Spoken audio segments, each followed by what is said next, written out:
Tato ular Awkarin sampai buat syok Ryanza. Ryanza alias Cipung ketakutan kala melihat tato ular milik selebgram Karin Novilda alias Awkarin.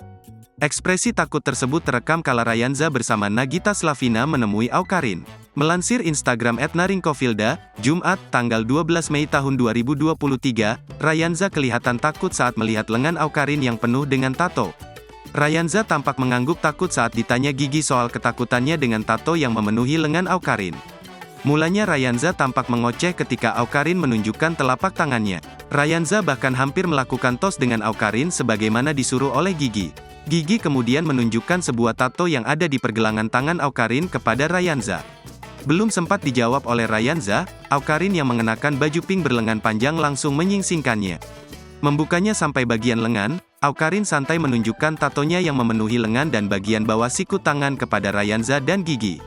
Ryanza yang semula mengarahkan tangannya ke depan langsung menaruhnya ke pundak sang mama.